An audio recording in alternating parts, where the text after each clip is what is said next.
In the summer of 1895, on Ochre Point Avenue in Newport, Rhode Island, the largest private residence ever constructed in America, rises above the Atlantic like a Renaissance palace torn from Italian soil and replanted on New England granite. The Breakers, commissioned by Cornelius Vanderbilt II and designed by Richard Morris Hunt, commands 70 rooms across 138,300 square feet of Indiana limestone and Italian marble, its facade catching the salt wind like a carved cliff of railroad fortune. Inside the Great Hall, 45-foot ceilings soar above caen stone walls and pilasters of African marble, while 700 electric lights, still a daring novelty, await the switch that will transform Hunt's Beaux-Arts masterwork into a palace of modern brilliance. Yet even in this moment of completion, a quieter truth waits beneath the grandeur. This monument to permanence, built at a cost of $7 million and designed to stand for centuries, will within 2 generations pass from private hands to public trust. Its creator dead within 4 years, his widow a guardian of memory, his children inheritors of a world that no longer values such concentrated splendor. The limestone will endure. The empire that built it will not. In the autumn of 1893, at the intersection of Fifth Avenue and 57th Street in Manhattan, Cornelius Vanderbilt II sat in his office reviewing architectural proposals that would transform his family's already substantial Newport cottage into something unprecedented in American domestic architecture. The original wooden structure, built in 1878 and bearing the same name, the Breakers, had burned to its foundations that November, a catastrophic fire that consumed not just timber and furnishings, but also the illusion of security that came with inherited wealth. Vanderbilt, chairman of the New York Central Railroad and inheritor of his grandfather, Commodore Cornelius Vanderbilt's transportation empire, understood that rebuilding meant more than replacing what was lost. It meant constructing a statement in stone that could neither burn nor fade, a monument that would anchor his branch of the family at the apex of American society. Richard Morris Hunt, already the architect of choice for the Vanderbilt family, having designed the facade of the Metropolitan Museum of Art and William K. Vanderbilt's chateau on Fifth Avenue, received the commission with full understanding of what was required. Hunt, trained at the École des Beaux-Arts in Paris and America's first formally trained architect, brought European sensibilities to American ambitions. In his office on Washington Square, he assembled a team of draftsmen to translate Vanderbilt's requirements into a design that would reference the Renaissance palaces of Genoa and Turin, while accommodating the practical demands of seasonal occupation, modern utilities, and the entertainment of hundreds of guests. The preliminary sketches, preserved in the Hunt Collection at SOI for the American Institute of Architects, reveal a building conceived not as a home, but as a palazzo. Symmetrical wings flanking a central courtyard, a porte cochere for carriages, a great hall rising the full height of the structure, and service corridors hidden within the walls to allow staff to move unseen. The site itself shaped the design. Ochre Point, a 13-acre promontory jutting into the Atlantic, offered both spectacular ocean views and the challenge of exposure to salt air, winter storms, and the corrosive effects of coastal weather. Hunt's solution was to build in materials that could withstand these forces: Indiana limestone for the exterior, steel framing for structural support, and terracotta for fireproofing. The archives of the Newport Preservation Society contain correspondence between Hunt and his Italian marble suppliers, negotiating the shipment of 50 different types of stone: cipollino, pavonazzo, African marble, and rare alabaster, each selected for specific rooms and decorative purposes.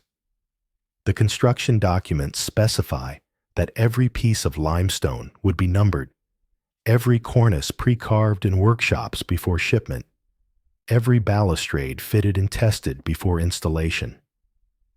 Hunt was designing not just for beauty, but for immortality.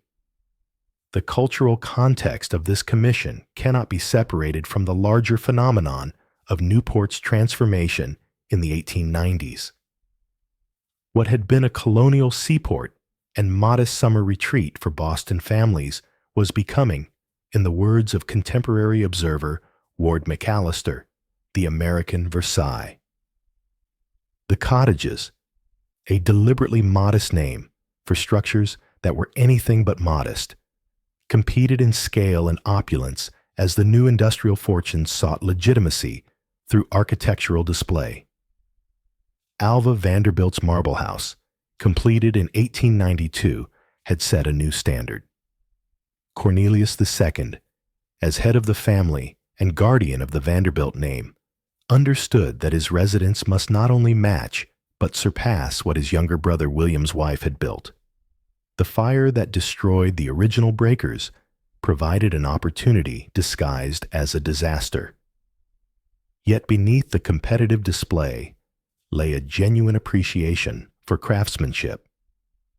Cornelius Vanderbilt II, unlike some of his peers, took active interest in the construction process. Letters preserved in the Vanderbilt family papers at the New York Public Library show him corresponding directly with Hunt about ceiling heights, window placements, and the integration of new technologies: electric lighting, central heating, and even an early form of mechanical ventilation. He was building for his wife Alice and their 7 children, creating spaces that would serve both public entertaining and private family life. The architectural program included not just ballrooms and reception halls, but also intimate family dining rooms, nurseries, and a music room where daughter Gertrude could practice sculpture.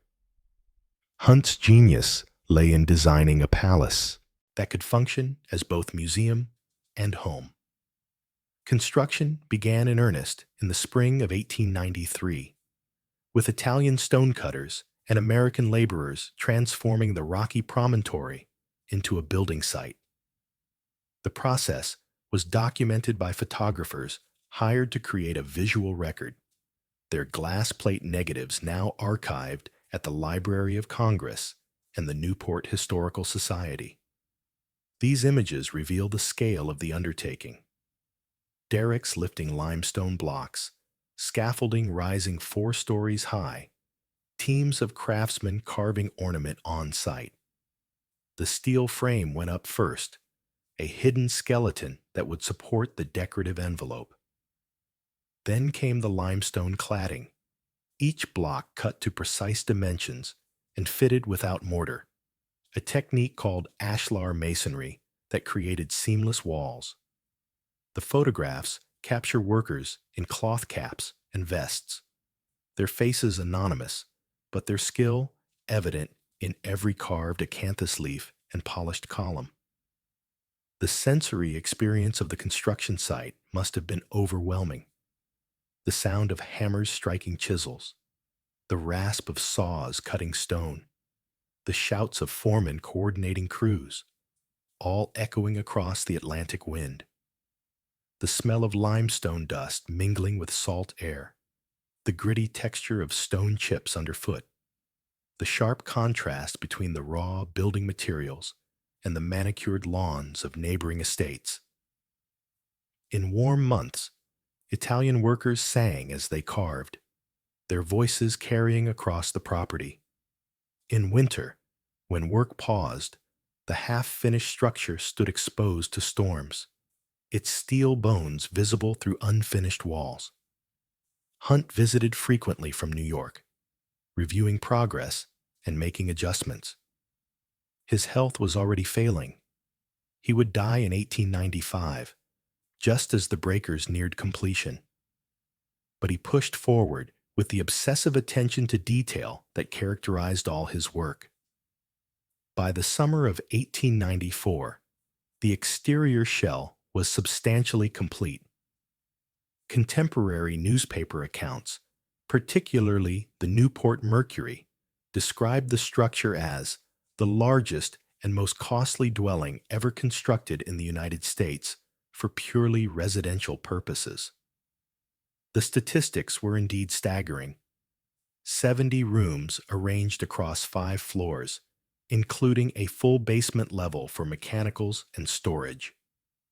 The Great Hall alone measured 50 by 50 feet, with a ceiling 45 feet high. 4 chimneys rose from the roof, each serving multiple fireplaces. The porte cochere could accommodate multiple carriages simultaneously, sheltering arrivals from rain and wind. Massive plate glass windows, each a single pane, a technical marvel of the era, offered unobstructed ocean views from the principal rooms. The building's footprint covered nearly an acre of ground. Inside, the true extravagance began to take shape as Hunt's decorative collaborators arrived. Allard and Sons of Paris, the same firm that had worked on Marble House, sent teams of craftsmen to install carved walnut paneling, gilded plasterwork, and painted ceilings. The Great Hall received walls of Caen stone, pale limestone from Normandy, its surface carved with Renaissance motifs and polished to a soft glow. African marble in deep red-brown tones framed doorways and clad columns. The ceiling, 30 feet above the floor at its lowest point and rising to 45 feet at the center, featured elaborate coffering and painted panels depicting allegorical figures. Records from Allard's workshop, preserved in French archives, list hundreds of craftsmen working simultaneously in Paris and Newport, creating components that would be assembled on site like pieces of an enormous puzzle. The dining room, perhaps the most elaborate space in the house, received walls of rose alabaster, translucent stone that glowed when backlit by concealed electric bulbs. This innovation, suggested by Hunt and executed by Allard, created an effect unprecedented in American architecture. Walls that seemed to emit their own light. 12 massive baccarat crystal chandeliers hung throughout the house, their components shipped from France in numbered crates and reassembled by specialists. The music room featured walnut paneling carved with Renaissance patterns, its ceiling painted with clouds and cherubs in the style of Italian villas. Even the private family spaces received attention. Bedrooms with marble mantels and hand-painted wallpapers. Bathrooms with the latest porcelain fixtures and heated towel racks. Nurseries with built-in storage and natural light. The technological systems hidden within the walls represented the cutting edge of 1890s engineering. 700 electric light bulbs drew power from the house's own generating plant, located in a separate building to eliminate noise and vibration. Steam boilers provided central heating through concealed radiators, maintaining comfortable temperatures even during Newport's occasionally harsh winters. Kitchen equipment included gas ranges, refrigeration units, and dumbwaiters connecting service areas to dining rooms. Telephone lines ran throughout the house, allowing communication between rooms and with the outside world. A primitive form of mechanical ventilation drew fresh air through filters and distributed it via hidden ducts, an early attempt at climate control. These systems, documented in original mechanical drawings held by the Newport Preservation Society, transformed the breakers from a decorative shell into a functioning machine for comfortable living. Hunt's architectural philosophy emerged clearly in the finished design. The building should express its purpose through form while concealing the mechanical systems that made modern comfort possible. The Renaissance Revival style, with its symmetrical facades, classical orders, and elaborate ornament, signaled cultural sophistication and historical continuity. The choice to reference Italian rather than French precedents distinguished the breakers from Marble House and other French-inspired cottages, giving Cornelius II's residence its own architectural identity. The scale of the rooms, the quality of materials, and the level of craftsmanship all communicated permanence and significance. This was not a temporary structure, but a monument intended to last centuries. Yet even as construction continued, hints of the building's eventual fate appeared in Hunt's design decisions. The steel frame, while unusual and expensive in 1893, made the structure more resilient than purely masonry construction. The limestone cladding, properly maintained, would outlast several lifetimes. The choice to avoid wood interior, finishes in major public rooms, reduced fire risk, and simplified long-term preservation. Hunt may not have consciously designed the breakers as a future museum, but his emphasis on durability and his selection of materials that aged gracefully created a structure capable of surviving its original social context. The palace built for private pleasure would prove adaptable to public memory. In the spring of 1895, as Richard Morris Hunt lay dying in his Newport home, his health finally overcome by tuberculosis and the strain of multiple major commissions. The breakers approached completion under the supervision of his associates. Hunt would not live to see the official opening of his masterwork.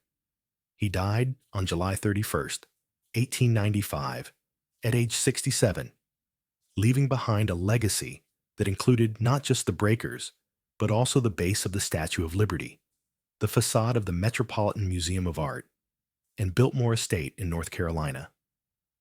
His death, covered extensively in newspapers, including the New York Times and the Boston Globe, marked the end of an era in American architecture. The transition from Beaux-Arts formalism to the emerging Prairie School and arts and crafts movements that would define the early 20th century. The completion work fell to Hunt's longtime associate, Richard Howland Hunt, and to the team of craftsmen already on site. Throughout the summer of 1895, final details received attention. The installation of bronze railings along the terraces, the fitting of plate glass windows into their massive frames, the calibration of the lighting system, the testing of mechanical equipment. Cornelius Vanderbilt II, now 52 years old and showing signs of the health problems that would plague his final years, visited the site frequently to review progress and approve final decisions. His wife Alice took particular interest in the interior decoration, working with Allard's representatives to select furniture, draperies, and decorative objects that would complement the architectural grandeur without overwhelming it. The move from their temporary rental, Mrs. Astor's nearby cottage, occurred in late summer. A logistical operation documented in household ledgers preserved at the Preservation Society archives. Dozens of staff members coordinated the transfer of furniture, artwork, linens, china, and personal belongings. The permanent household staff of the breakers numbered approximately 36 people. Butlers, footmen, ladies' maids, housemaids, kitchen staff, laundresses, engineers to maintain the mechanical systems, groundskeepers for the 13 acres of landscape property, coachmen, and stable hands for the carriage house. Staff quarters occupied the fourth floor and portions of the basement level, accessed by separate staircases that allowed servants to move through the house without being seen by family or guests, a circulation system central to Hunt's design philosophy. The social significance of the breaker's completion rippled through Newport society and was documented extensively in period sources. Town Topics, the gossip newspaper that chronicled high society, devoted multiple columns to descriptions of the new cottage, calling it the most magnificent dwelling ever erected in America for private use, surpassing even the royal residences of Europe in its splendor and modern conveniences.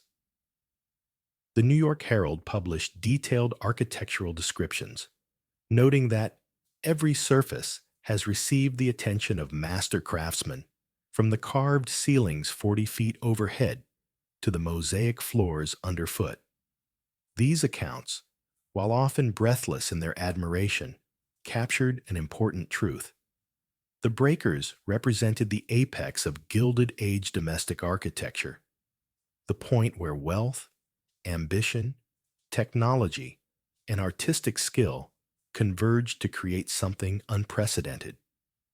Yet contemporary observers also noted the building's implicit challenge to democratic values. The architectural critic Mariana Griswold van Rensselaer, writing in the Century magazine, praised Hunt's design while questioning the social implications of such concentrated luxury. One must admire the technical achievement while wondering whether a republic can sustain such visible inequality. This tension between aesthetic appreciation and moral discomfort would only intensify in later decades as progressive era reformers and then New Deal policies challenged the legitimacy of vast private fortunes. The Breakers, in this sense, was built at a historical hinge point. It embodied the confidence of late 19th century capitalism while foreshadowing the 20th century reaction against such displays. The landscape surrounding the house received equal attention to the structure itself. The firm of Ernest W. Bowditch, landscape architects from Boston, designed grounds that combined formal terraces near the house with more naturalistic plantings along the cliff edge. Carriage drives swept through groves of mature trees, offering carefully composed views of the mansion's facades. Kitchen gardens and greenhouses occupied less visible areas, providing fresh flowers and produce for the household. The boundary between the property and Ochre Point Avenue was marked by ornamental gates and stone walls, creating a definite threshold between public and private realms. Later, photographs from the 1890s show the grounds in their original configuration: geometric gardens with clipped hedges, gravel paths, ornamental urns, and carefully maintained lawns rolling down to the cliff edge where the Atlantic crashed against rocks 40 feet below. The interior spaces, once furniture and decorations were installed, revealed themselves as Hunt had intended, a sequence of increasingly elaborate rooms progressing from entrance hall to great hall to the staterooms beyond. Visitors arriving by carriage would pass through the porte cochere and enter a relatively modest vestibule with marble floors and carved wood paneling. From there, they would proceed into the Great Hall, where the full architectural drama unfolded: the soaring ceiling, the massive fireplace, the grand staircase ascending to the second floor, beneath a painted ceiling depicting Aurora driving her chariot across the dawn sky. The staircase itself became a theatrical element, its broad treads and landing designed to allow elaborate entrances, particularly for female guests, whose gowns would trail behind them as they descended toward the assembled company below. The music room and the salon opened from the great hall through bronze-framed glass doors, allowing these spaces to be closed for intimate gatherings or opened for large receptions. The music room, with its gilded ceiling and walnut paneling, contained a Steinway grand piano and provided space for chamber concerts. Entertainment central to Newport's social calendar. The salon, slightly smaller, but no less elaborate, served as Alice Vanderbilt's primary reception space, its furniture arranged in conversational groupings that encourage the kind of controlled social interaction that defined high society. Both rooms featured floor-to-ceiling windows overlooking the Atlantic, bringing natural light deep into the interior, while framing views that connected the domestic interior to the sublime power of the ocean beyond. The dining room, located on the building's south side, represented the pinnacle of Hunt and Allard's collaboration. The rose alabaster walls, when lit from behind by concealed electric bulbs, created an otherworldly glow that contemporary accounts described as reminiscent of sunset, or like being inside a jewel. The ceiling, painted with allegorical figures and elaborate ornament, rose 30 feet above the floor. A massive table could seat 34 guests for formal dinners, with additional tables set up in adjacent spaces for larger entertainments. The room's windows, facing south and west, captured afternoon and evening light, while the chandeliers provided brilliant illumination for nighttime gatherings. Service doors, hidden within the wall paneling, connected directly to the kitchen and butler's pantry, allowing staff to serve multiple courses without disrupting the room's aesthetic unity. The second floor, accessed by the grand staircase and by the hidden service stairs, contained the family's private quarters. Cornelius and Alice each maintained separate bedroom suites, following the upper-class convention of the era. The master bedroom, occupying a prime corner with ocean views, featured a massive four-poster bed, carved furniture, and a fireplace. Adjacent dressing rooms and bathrooms contained the latest fixtures and fittings, including marble-lined bathtubs and porcelain sinks with running water. The children's rooms, distributed along the corridors, varied in size and decoration according to age and gender. Gertrude, the eldest daughter who would later become a prominent sculptor and founder of the Whitney Museum, occupied a suite that included space for her artistic pursuits. The technological infrastructure, while invisible to casual observers, shaped daily life in fundamental ways. The electric lighting system, drawing power from the dedicated generating plant, represented a level of illumination unprecedented in domestic architecture. Unlike gas lighting or candles, electric bulbs produce steady, bright light without heat, smoke, or fire risk. The system's 700 bulbs could be controlled individually or in groups, allowing different lighting schemes for different occasions.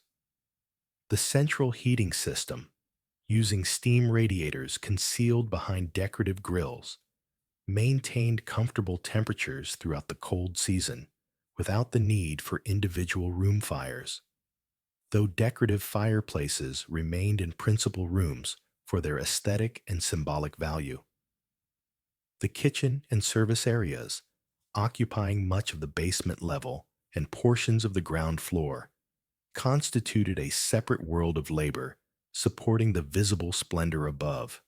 Multiple coal-fired ranges, refrigeration rooms, pantries, servants' halls, laundry facilities, storage for linens and china, all the infrastructure required to maintain a household of this scale, occupied spaces designed with the same attention to detail as the public rooms, though with far less decorative elaboration.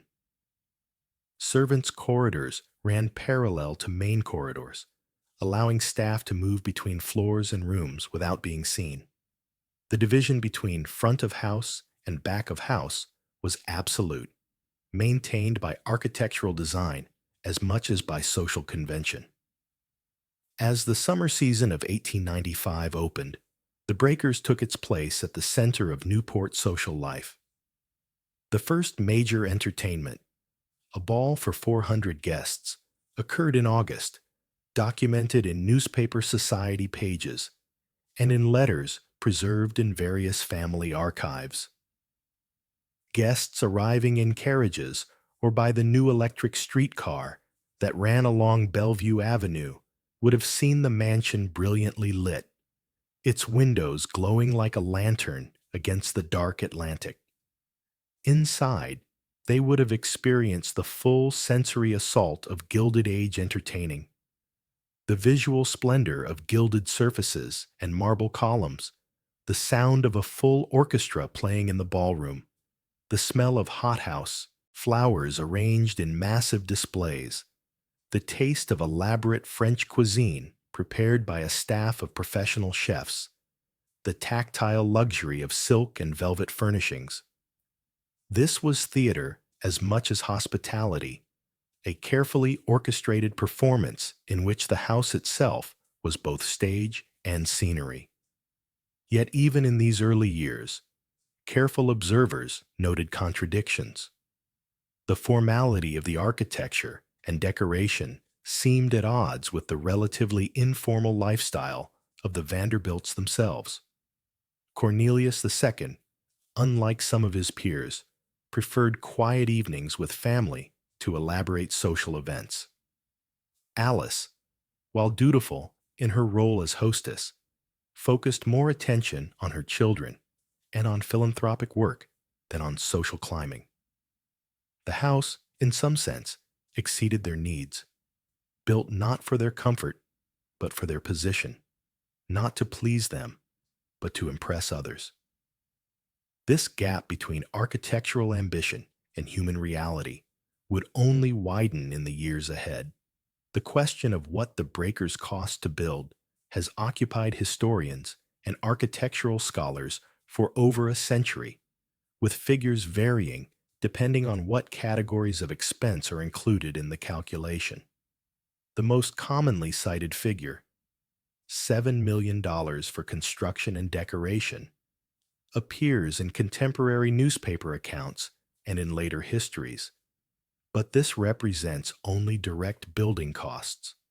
When the land purchase, landscaping, furniture, mechanical systems, and Hunt's fees are included, the total investment approached $11 million in 1895 currency, equivalent to approximately $330 million in 2024. Adjusting for inflation, though not for the changed relative cost of skilled labor and rare materials. These statistics, while impressive, gain meaning only through comparison and context. The construction cost of the Breakers exceeded the entire annual budget of the city of Newport in 1895. It was roughly equivalent to the cost of building a first-class ocean liner or a small railroad. A skilled laborer in 1895 might earn $600 annually. The house therefore represented the labor value of over 11,000 worker years. This concentration of capital in a single domestic structure, used for only a few months each year, embodied the extreme wealth concentration of the Gilded Age. The top 1% of American households controlled nearly 40% of the nation's wealth in 1895, and families like the Vanderbilts occupied the thin apex of even that privileged fraction. The source of this wealth requires examination to understand the full story. Cornelius Vanderbilt II inherited his position through a dynasty founded by his grandfather, Commodore Cornelius Vanderbilt, who had built a shipping and railroad empire through a combination of ruthless business practices, technical innovation, and strategic vision.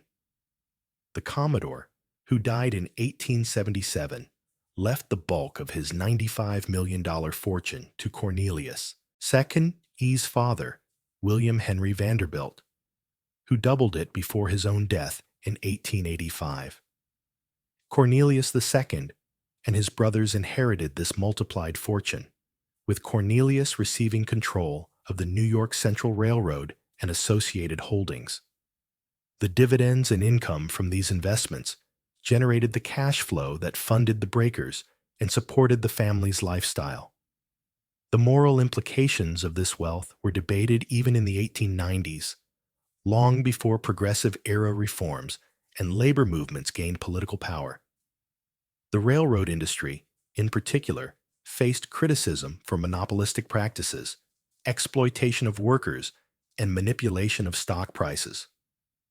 The Haymarket Affair of 1886, the Homestead Strike of 1892, and the Pullman Strike of 1894 all occurred during the planning and construction of the breakers, providing a backdrop of labor unrest against which the mansion's opulence must be understood. Contemporary cartoonists, particularly in publications like Puck and Judge, depicted Gilded Age tycoons as bloated plutocrats crushing working families beneath their heels. The breakers, in this context, was not just a house, but a political statement, whether its owners intended it that way or not. Yet to reduce the breakers to mere excess misses important aspects of its cultural function and architectural significance. The Vanderbilts, like other wealthy families of the era, saw themselves as patrons of the arts and guardians of culture in a young nation still defining its identity. The decision to hire Richard Morris Hunt and to employ European craftsmen represented an attempt to transplant Old World sophistication to New World soil. The house contained paintings, sculptures, tapestries, and decorative objects that, while in private ownership, contributed to American cultural development by providing examples of historical styles and craftsmanship that might otherwise have remained unknown outside museums and scholarly circles. Gertrude Vanderbilt's later founding of the Whitney Museum grew directly from this environment of aesthetic education and artistic patronage. The physical reality of living in the breakers also deserves consideration beyond statistics and social commentary. For the family members who occupied the house each summer, the experience must have been simultaneously exhilarating and isolating. The children, Gertrude, Cornelius III, William, Alice, Reginald, Gladys, and Countess Laszlo Sekenyi, born Alice, grew up in an environment of extreme privilege, but also extreme visibility. Their daily lives, documented in letters and memoirs preserved in various archives, reveal a complex reality. The pleasure of ocean views and private beaches balanced against the strictures of formal entertaining and social expectation. Staff members maintained the mechanical systems, cleaned the endless rooms, prepared elaborate meals, and generally remained invisible except when needed, a workforce whose labor made the apparent effortlessness of upper-class life possible. The architectural experience of the house shaped behavior and psychology in ways both obvious and subtle. The scale of the public rooms, particularly the Great Hall with its 45-foot ceiling, created an environment that enforced formality and grandeur. Casual family interaction retreated to smaller spaces. The private sitting rooms on the upper floors, the relatively modest breakfast room, and the family bedrooms. The division between public and private zones, so carefully designed by Hunt, created a double life within a single structure. Visitors saw only the performance spaces. Family members inhabited both the stage and the hidden wings. The sensory experience of the breakers in its early years can be partially reconstructed from surviving accounts. The visual impact required no reconstruction. The gilded surfaces, marble walls, and painted ceilings remained substantially unchanged. But sound behaved differently when the house was fully occupied. The echo of footsteps on marble floors, the murmur of conversation in the great hall, the rustle of silk and satin on the grand staircase, the distant clatter of kitchen work rising through ventilation shafts, the mechanical hum of generators and heating systems that constituted the building's hidden circulatory system. Smell would have included the mixed fragrance of hothouse flowers, wood smoke from decorative fireplaces, the faint chemical odor of early electric systems, the salt tang of ocean air entering through opened windows, and the various food smells drifting from the basement kitchens during meal preparation. Temperature and climate control represented one of the house's most significant technical achievements and constant preoccupations. The heating system, designed to maintain comfortable temperatures during spring and fall visits, consumed vast quantities of coal, delivered by cart and stored in basement bunkers. The engineering challenge of heating a structure with 45-foot ceilings and massive volumes of interior space required careful design of radiator placement, air circulation, and insulation. In summer, when Newport's climate typically remained moderate, the house relied on natural ventilation, opening windows on opposite sides of rooms to create cross breezes, using the tall ceilings to allow hot air to rise away from occupied zones, and installing awnings over south-facing windows to block direct sun. The basement level, with its thick walls and limited windows, remained naturally cool throughout the summer months. The grounds and gardens surrounding the house provided essential psychological relief from the architectural intensity of the interior. The Vanderbilts could walk through formal gardens, stroll along gravel paths beneath mature trees, or simply sit on the terrace overlooking the Atlantic and experience a more human scale of space. The children played on the lawns, swam from the private beach, accessed by stairs cut into the cliff, and explored the property's 13 acres with the freedom that only large estates could provide in an increasingly urban nation. The boundary walls and gates that separated the breakers from the public world created a secure enclave where family life could occur away from the curious eyes of tourists and reporters who were already, by 1895, beginning to treat Newport as an attraction in itself. The social calendar that governed the breakers' use followed Newport's established seasonal rhythm. Families typically arrived in late June, settling into their cottages for a summer of carefully orchestrated entertaining and leisure. July and August formed the peak season, with nearly nightly social events, dinners, balls, music halls, and lawn parties rotating among the various estates. September saw a gradual exodus as families returned to their city residences for the fall and winter. This pattern of seasonal occupation, intense use for 3 months, near abandonment for 9, shaped the house's maintenance needs and preservation challenges.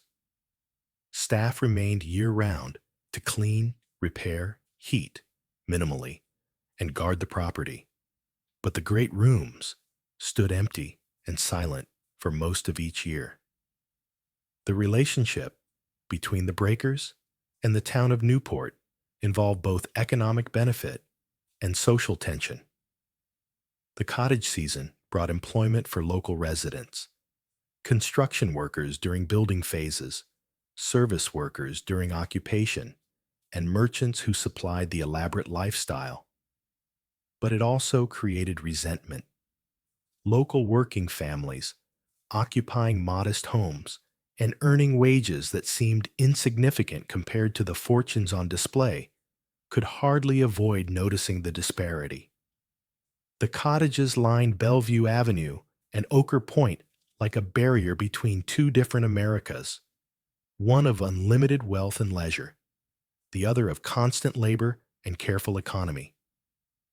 This tension, manageable in the prosperous 1890s, would intensify during later economic crises. By the end of the 1895 season, the Breakers had established itself as Newport's architectural and social pinnacle.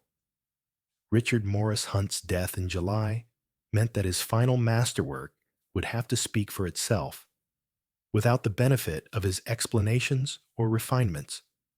The house he left behind was simultaneously a technical achievement, an aesthetic triumph, and a social artifact, a crystallization in limestone and marble of the Gilded Age's confidence, excess, and contradictions. What no one could yet see in that moment of completion and celebration was how quickly the world would change around this monument built to defy time.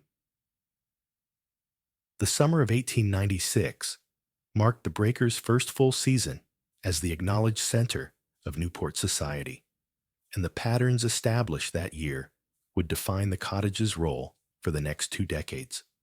The social calendar, published weekly in newspapers, including the Newport Mercury and chronicled in detail by Town Topics, reveals a carefully choreographed series of entertainments that rotated among the major cottages, but always returned to the Breakers as a gravitational center.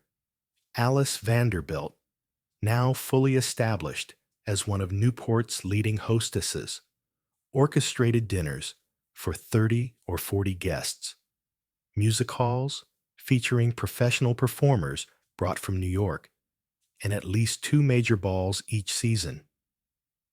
The architecture shaped these events, with the Great Hall serving as the primary circulation space, the music room hosting chamber concerts, and the dining room accommodating formal multi-course meals that might last 3 hours.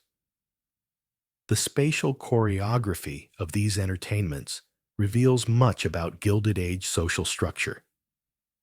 Guests arriving by carriage would pass through the gates and along the entrance drive, experiencing the building's scale and grandeur as a gradual revelation.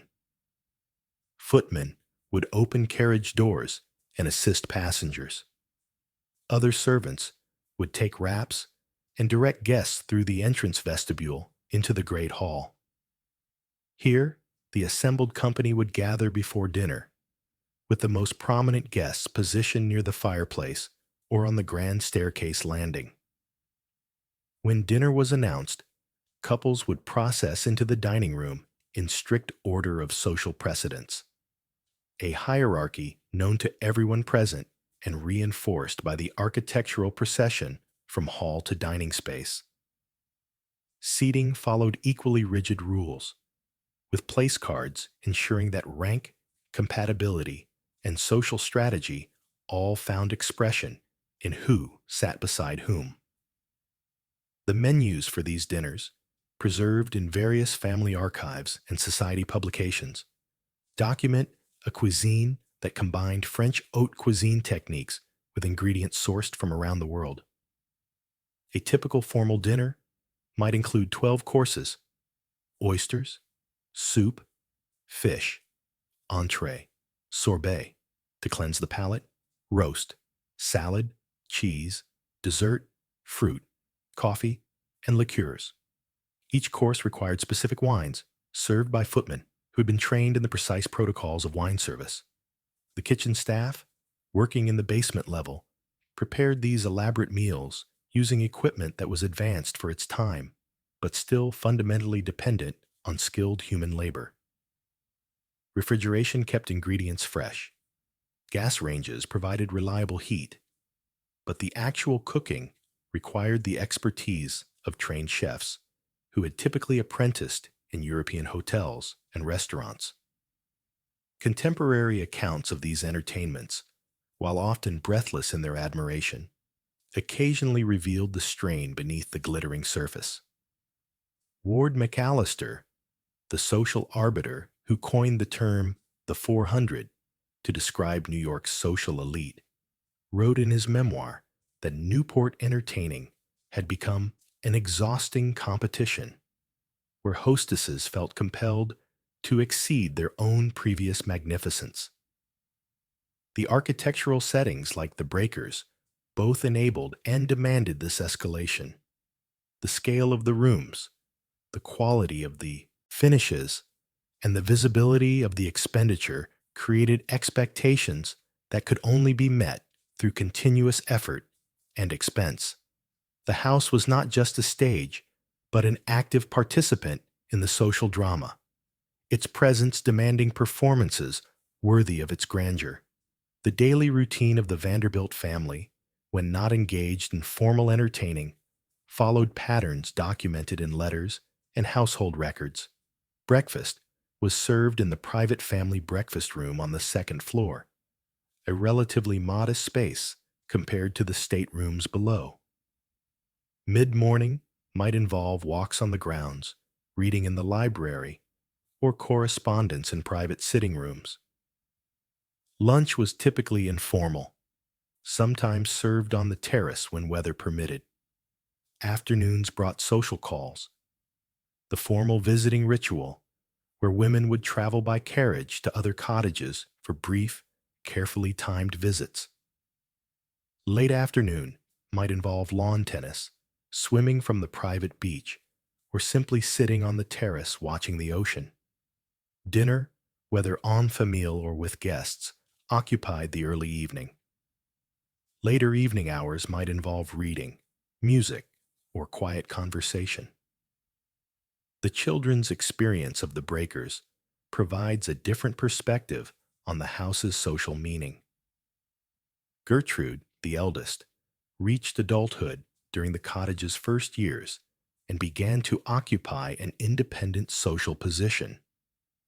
Her letters, quoted in biographies, express both appreciation for the privilege and awareness of its constraints. "The house is magnificent," she wrote to a friend in 1896, "but sometimes I feel we are living in a museum rather than a home." This tension between architectural grandeur and domestic comfort would persist throughout the breaker's history as a private residence. The younger children, while enjoying the space and freedom of the grounds, also grew up under constant observation by servants, governesses, and the ever-watchful eye of their mother. Privacy, in the conventional sense, barely existed for members of a family whose lives were simultaneously public performance and private reality. The staff's experience remains less fully documented, but can be partially reconstructed from household ledgers, employment records, and later oral histories. The approximately 36 permanent employees occupied a hierarchical world as rigidly structured as the family's social sphere. The butler, as senior male servant, managed the front of house staff and controlled access to the family. The housekeeper supervised female servants and maintained household supplies. Below them, footmen, maids, and specialized workers, chef, laundress, engineers, each occupied defined positions with specific duties, compensation levels, and living quarters. Staff wages, recorded in account books, range from $180 per year for junior maids to $200 for the butler, sums that, while modest by Vanderbilt standards, represented stable employment in an uncertain economy. The technology, embedded in the breakers, while invisible to guests, required constant attention from the engineering staff.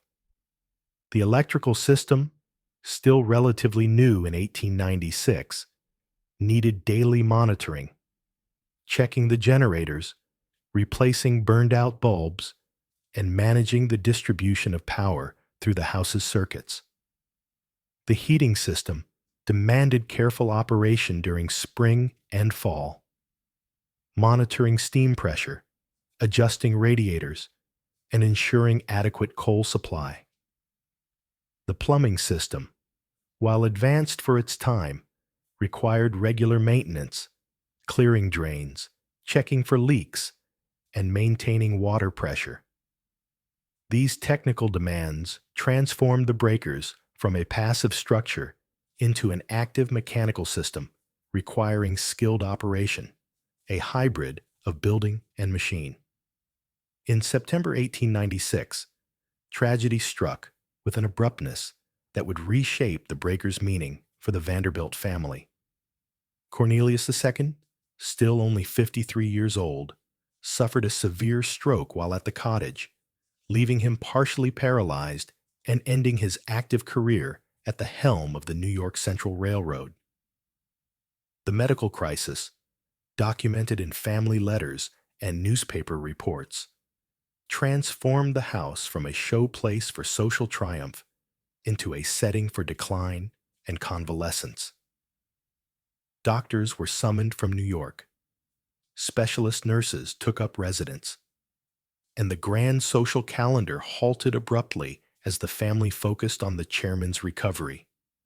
The architectural reality of the house now revealed a different character. The grand staircase, designed for dramatic entrances, became an obstacle that Cornelius could no longer easily navigate.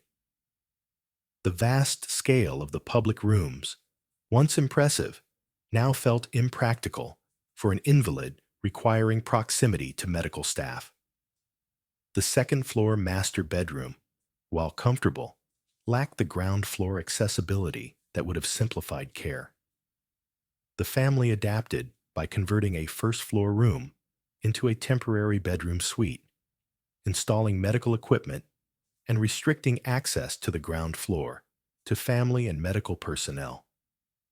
The house that had been designed to impress now had to function as a private hospital. Cornelius's condition improved slowly over the following months, but he never fully recovered.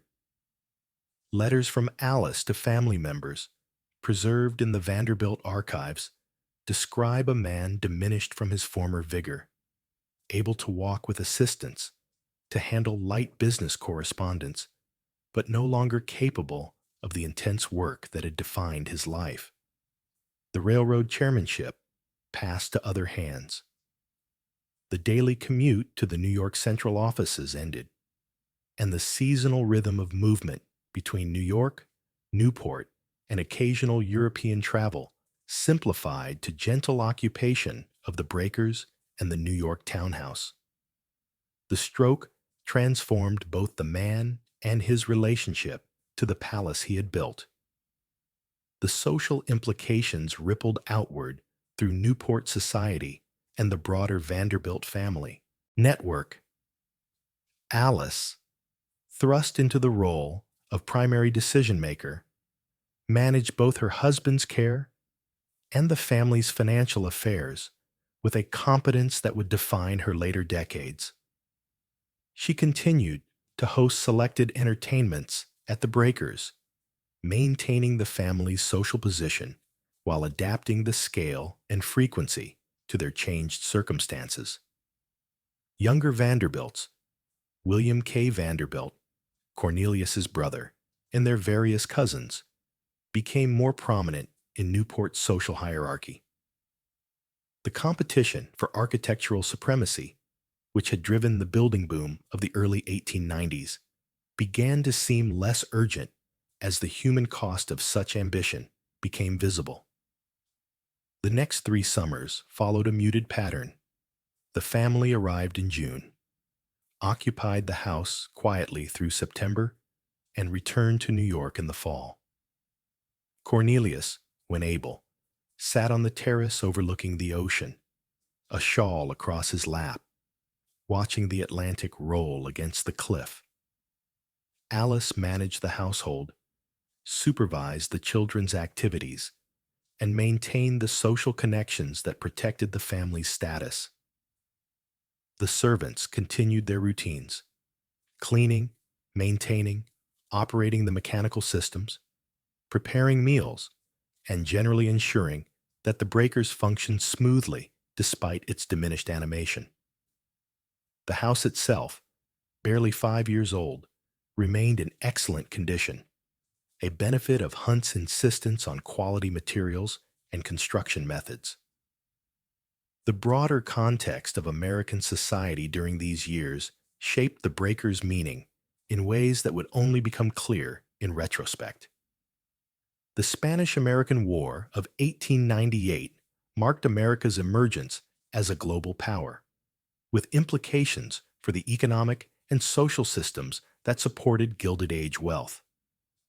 The assassination of President McKinley in 1901 and Theodore Roosevelt's ascension to the presidency brought a more assertive, progressive movement into national politics. Roosevelt, while himself from an upper-class background, advocated for corporate regulation, conservation, and a square deal for working Americans, positions that implicitly challenged the unfettered capitalism that had built the breakers. The ideological ground was shifting beneath the limestone foundations. In September 1899, Cornelius Vanderbilt II died at the breakers, 3 years after his initial stroke. He was 56 years old. Newspaper obituaries, including lengthy pieces in the New York Times and the Washington Post, chronicled his role in the railroad industry, his philanthropic activities, which included donations to various New York institutions, and his position at the center of American high society. The funeral, held at St. Bartholomew's Church in New York, drew the nation's business and social elite. Burial followed at the Vanderbilt family mausoleum in New Dingman's Ferry, Pennsylvania, a different kind of monument, equally grand in its way, equally intended to project permanence. The question of the breakers' future now fell to Alice Vanderbilt, who inherited the cottage along with a substantial portion of her husband's estate. The house, only 7 years old, remained in pristine condition and fully operational, but its purpose had become ambiguous. It was too large for a widow and her children, yet too significant, architecturally, socially, symbolically, to simply abandon. Alice chose to maintain it, continuing the pattern of seasonal occupation and using it as a base for the family's Newport summers. This decision, made partly from sentiment and partly from social calculation, would preserve the breakers through the transformative decades ahead, though the world it represented was already beginning to disappear. The early 20th century brought gradual but unmistakable changes to Newport's social landscape. The automobile, introduced to the resort in the early 1900s, began to replace horse-drawn carriages, bringing new visitors and a more casual atmosphere. The expansion of rail service and the growth of middle-class tourism transformed Newport from an exclusive enclave into a more accessible destination. The cottages, built for privacy and exclusivity, now faced increasing public visibility. Tourists walked along Bellevue Avenue, pausing at the gates to glimpse the mansions beyond. Newspapers and magazines published articles describing the interiors, sometimes with photographs taken during specially arranged visits. The barrier between private wealth and public curiosity grew increasingly permeable. Alice Vanderbilt navigated these changes with characteristic discretion.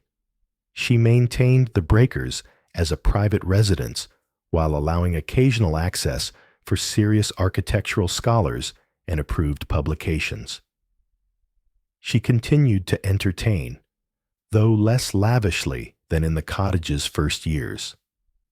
Her children grew to adulthood and began establishing their own households, though the breakers remained a gathering point for family summers.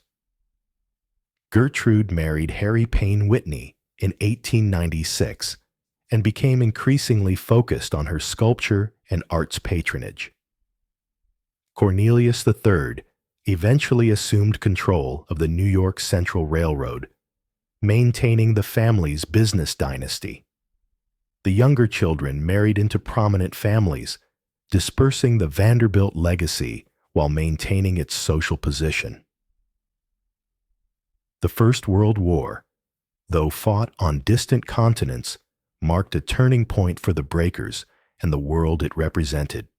The summer of 1914 began typically, with the established families arriving for the season and the social calendar proceeding as expected.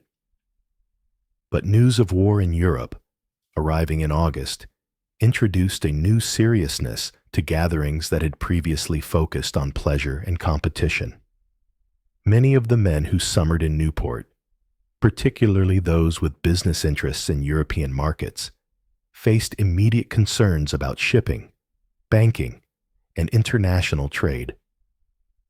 The sense of American isolation from European problems, which had characterized the Gilded Age, began to erode. As the war continued and American involvement became increasingly likely, Newport's cottages took on new functions that would have been unimaginable in 1895. The Breakers, along with other mansions, hosted fundraising events for war relief, concerts, auctions, and dinners where wealthy attendees donated to support military hospitals, orphanages, and refugee assistance in Europe. The transformation was subtle but significant. The architectural settings that had symbolized private luxury now served, occasionally, as venues for civic engagement and charitable purpose. The music room, where chamber quartets had played for the entertainment of invited guests, now hosted concerts where proceeds supported war causes. The Great Hall, designed for social display, became a backdrop for speeches promoting Liberty Bonds. Alva Vanderbilt, now in her 60s, and increasingly focused on family rather than society, adapted to these changes while maintaining the fundamental character of the Breakers. She reduced the scale of purely social entertaining, focusing instead on family gatherings and events with explicit charitable purposes. The house, less constantly occupied than in its early years, began to show the subtle effects of aging. Paint that needed refreshing, mechanical systems requiring upgrades, grounds that demanded continuous maintenance to prevent nature from reclaiming tamed landscapes. These were minor issues, easily addressed through the family's ample resources, but they marked the transition from a new building to an established one, from pristine completion to the ongoing process of preservation. The end of the war in November 1918 brought relief, but also uncertainty about the future. The social world of Newport would continue through the 1920s, but it was increasingly viewed, even by participants, as something anachronistic, a continuation of pre-war customs in a fundamentally altered world.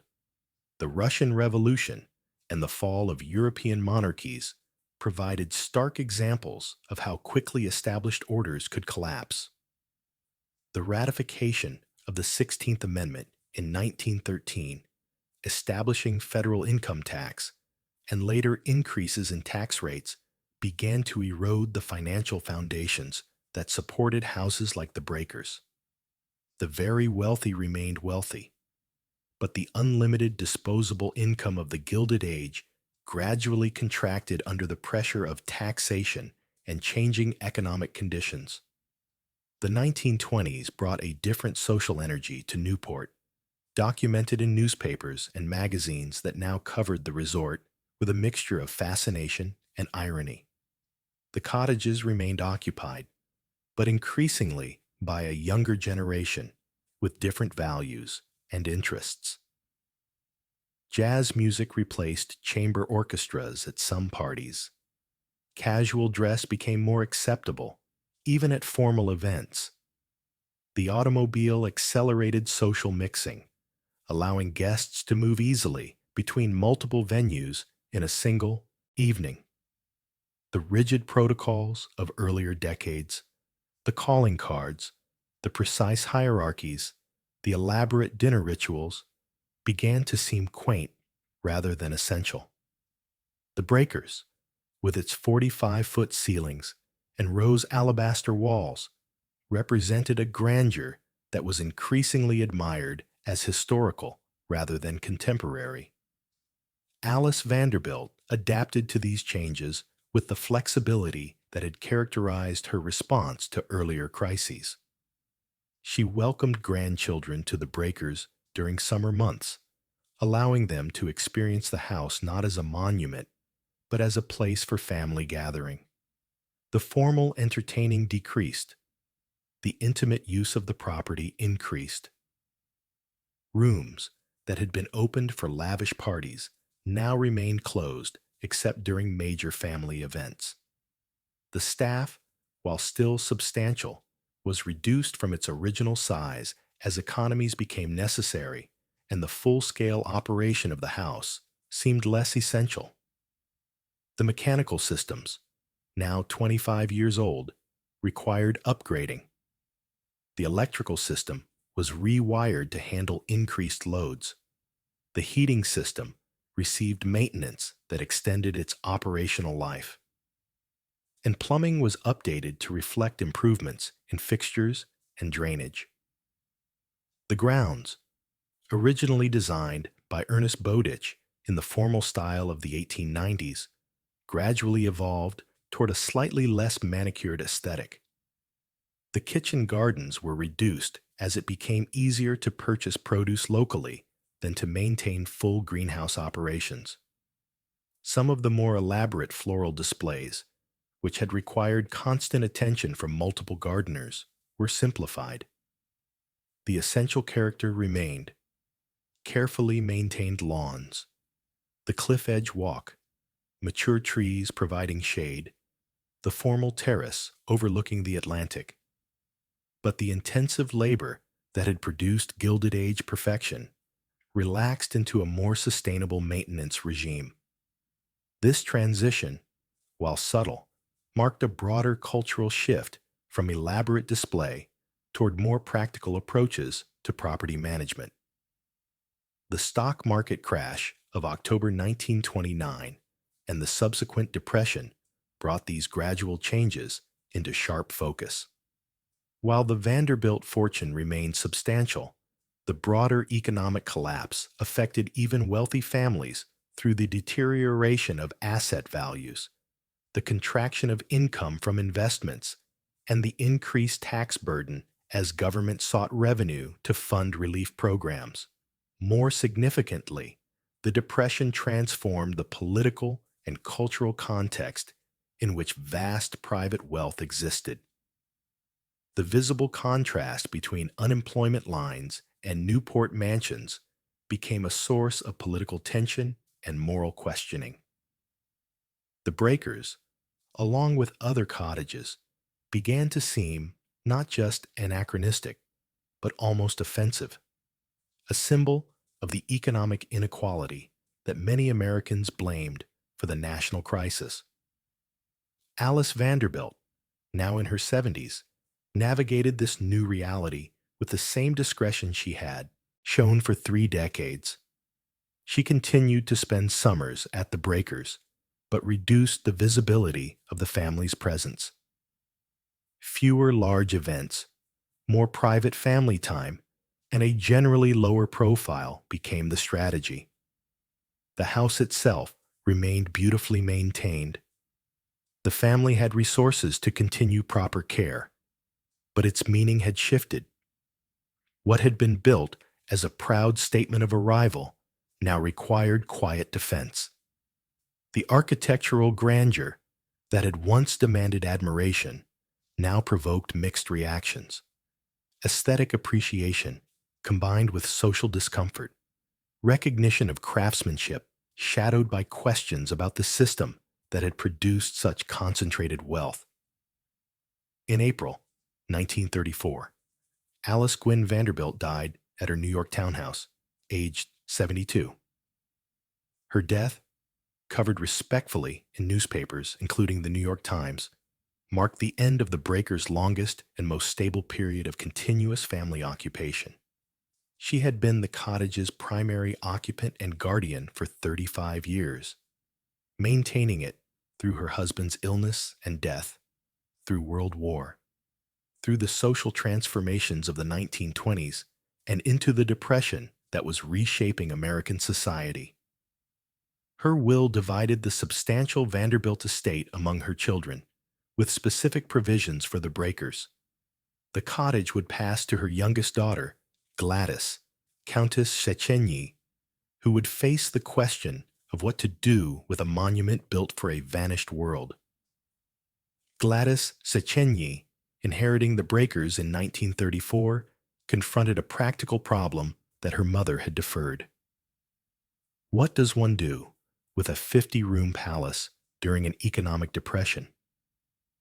The cottage, while structurally sound and beautifully maintained, represented an annual expense in property taxes, staff salaries, heating, utilities, and general maintenance that approached what many American families earned in yearly income. The Vanderbilt fortune, while still substantial, no longer permitted the casual expenditure of the Gilded Age. Moreover, Gladys lived primarily in Europe with her Hungarian husband and had less attachment to Newport than her mother had maintained. The obvious solution, selling the property, faced the challenge that almost no individual could afford to purchase and maintain such a house, even at Depression-era prices. The decision to maintain the breakers in family ownership, made by Gladys and supported by her siblings, represented both sentiment and strategy. Sentiment, because the house embodied family history and memories spanning 4 decades.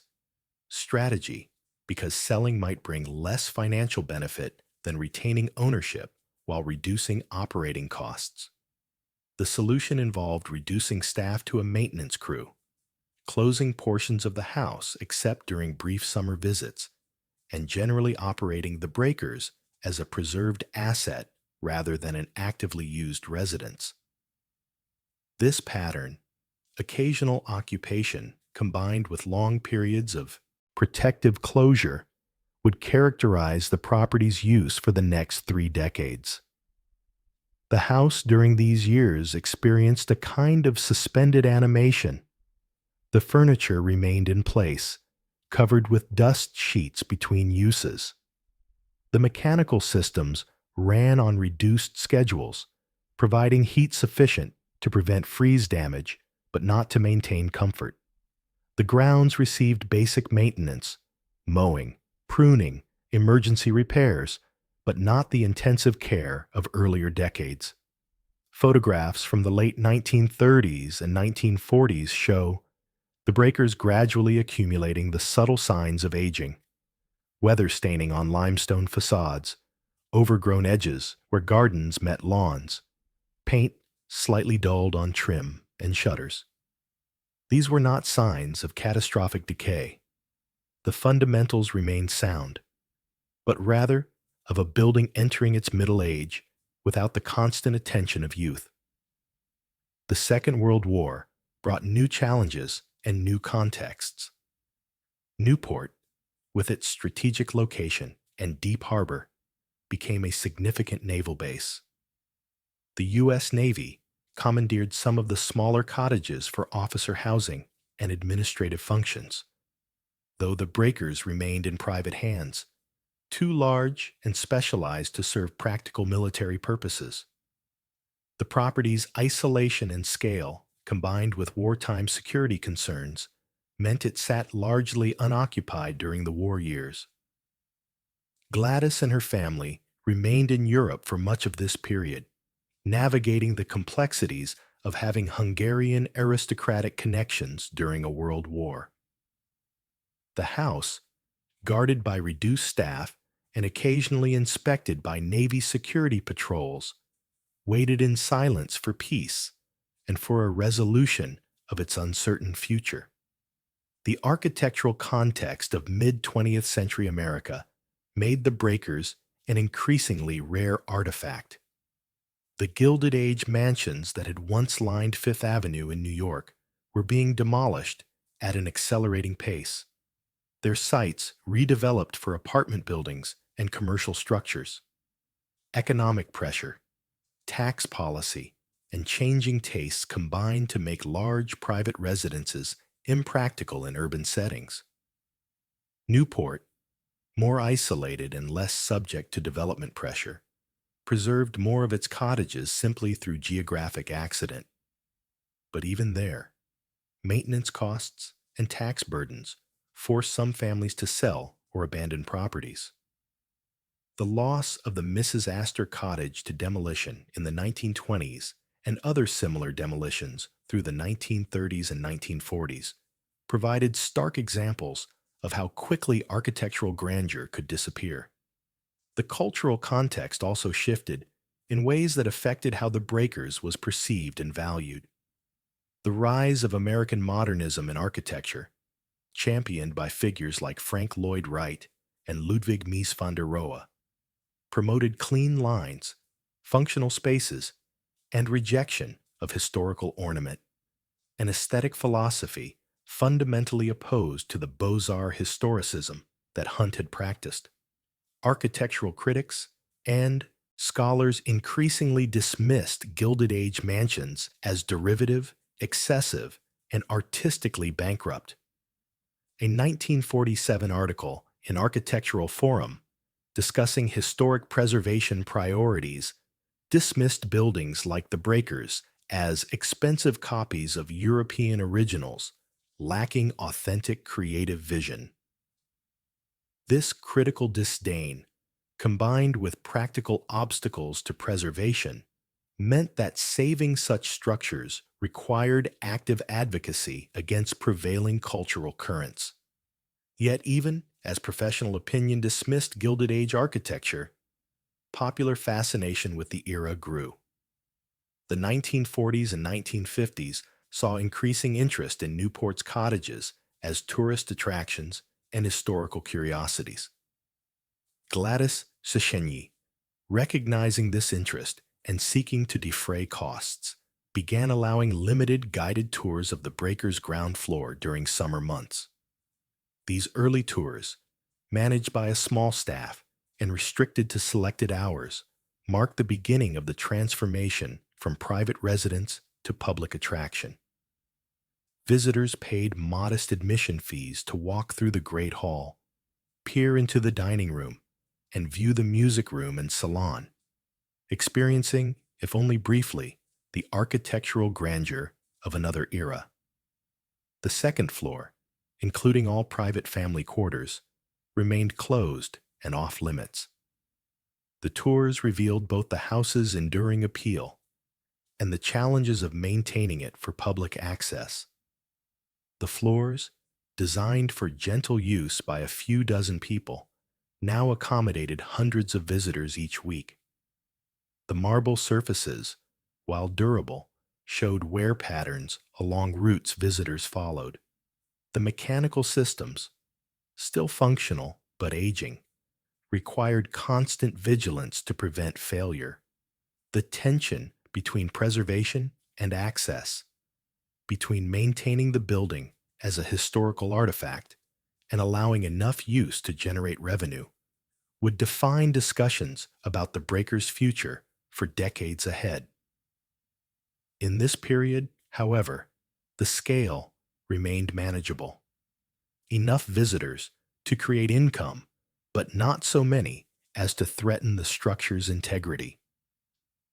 The photographs taken during this transitional period, preserved in various archives, including the Newport Historical Society and the Library of Congress, document a building in a state of genteel aging. The gilded surfaces had dulled slightly, but remained intact. The furniture, some original and some added over decades, showed signs of use but not abuse.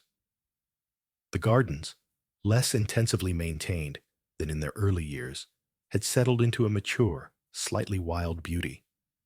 The overall impression was of a building that had survived its peak social function and now waited in dignified retirement for whatever future would claim it.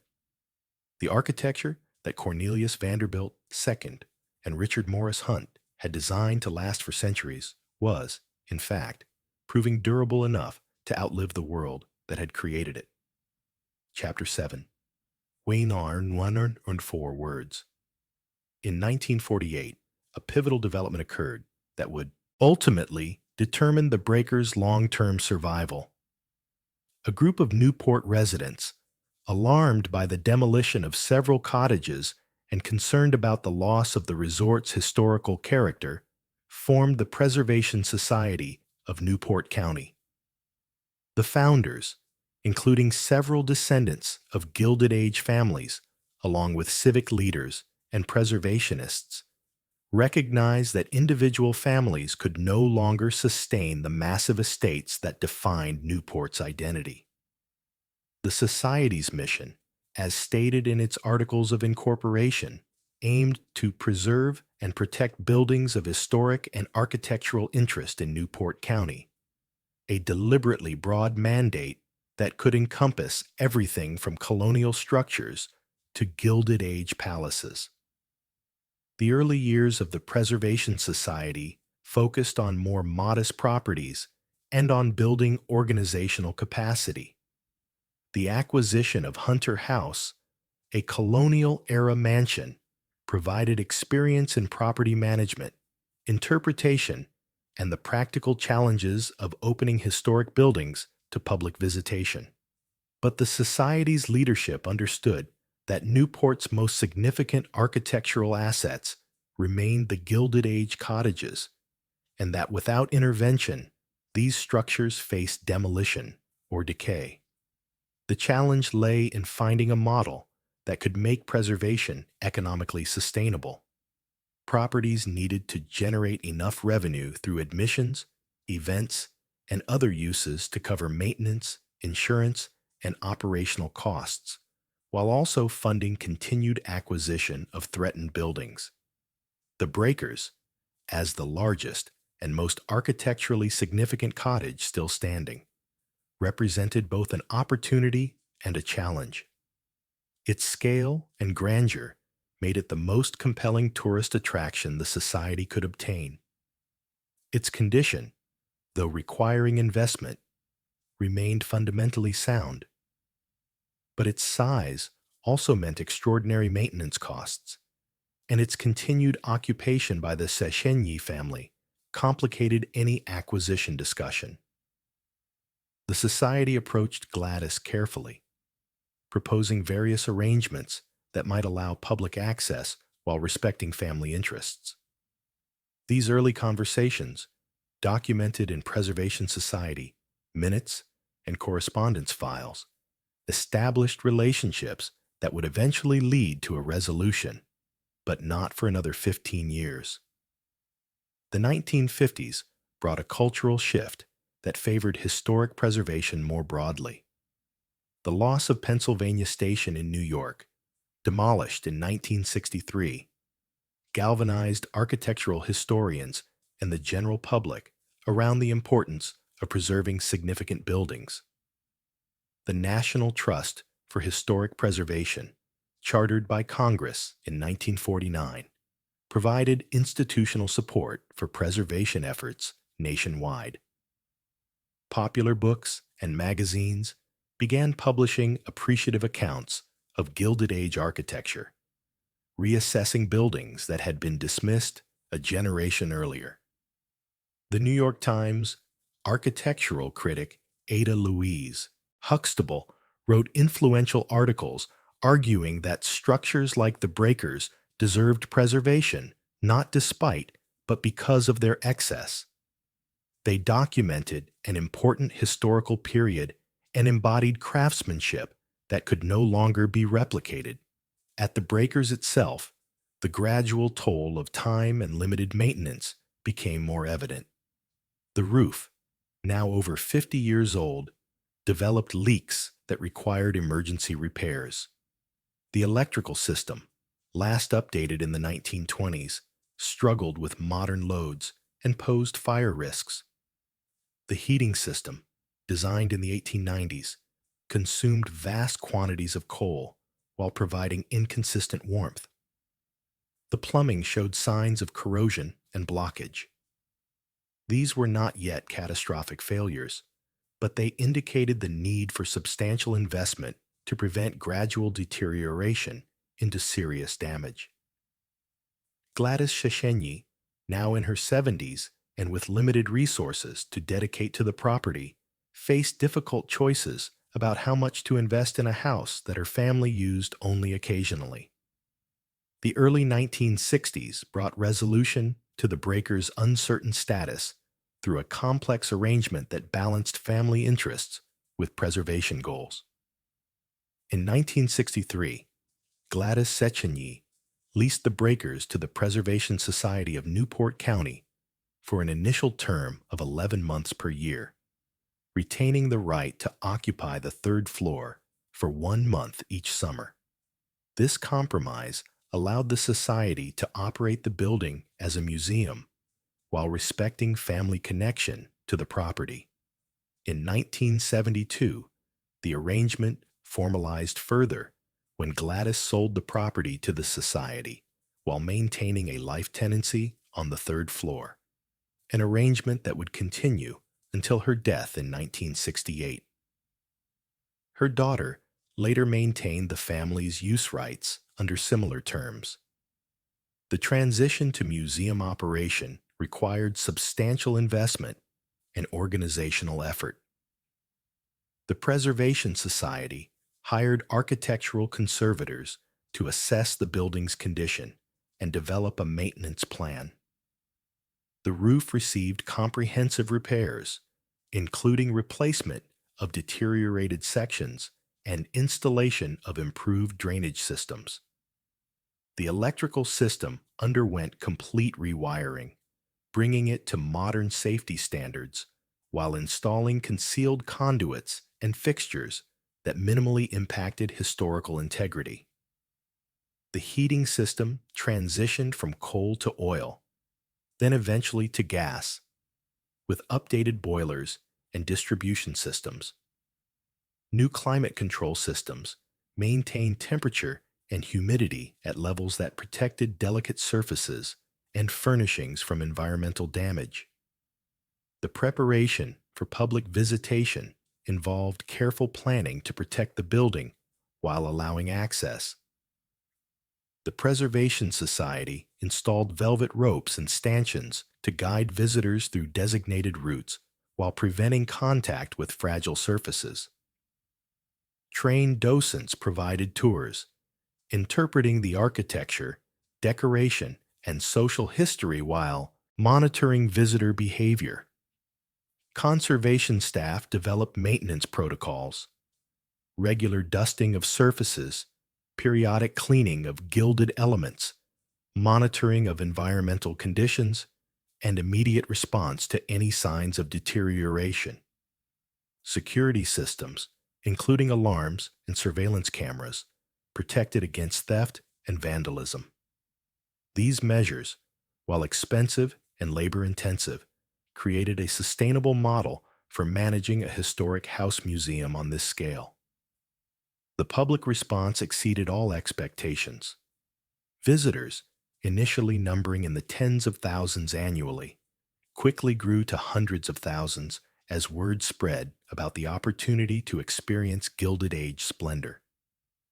The Great Hall, with its 45-foot ceiling and marble columns, provided an immediate impression of grandeur that photographs could not fully capture. The dining room's rose alabaster walls, still glowing when backlit, offered a unique aesthetic experience unavailable anywhere else.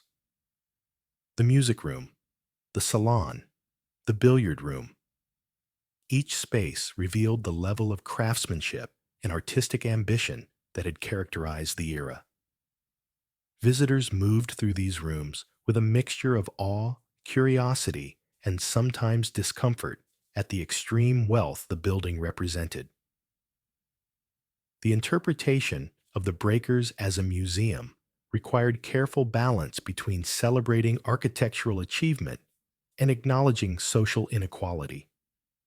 The Preservation Society's early tour scripts, preserved in organizational archives, focused heavily on Hunt's design, the European craftsman who executed the decoration, and the technical innovations in construction and mechanical systems. Family history received lighter treatment. Cornelius Vanderbilt II was presented as a railroad chairman and patron of architecture. Alice as a guardian of culture and social position. The source of the wealth, the railroad monopolies, the labor practices, the economic system that concentrated such fortune in so few hands, remained largely unexamined in these early interpretations. This changed gradually as historical scholarship evolved and public expectations shifted.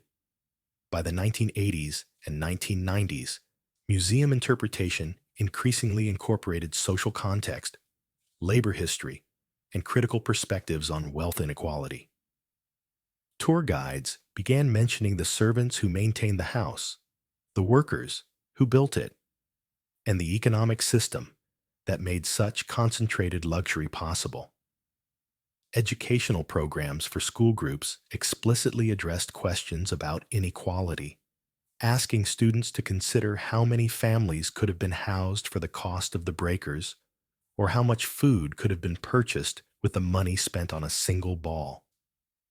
This more critical framing, while sometimes uncomfortable, reflected scholarly consensus about the importance of interpreting historic sites within their full social context.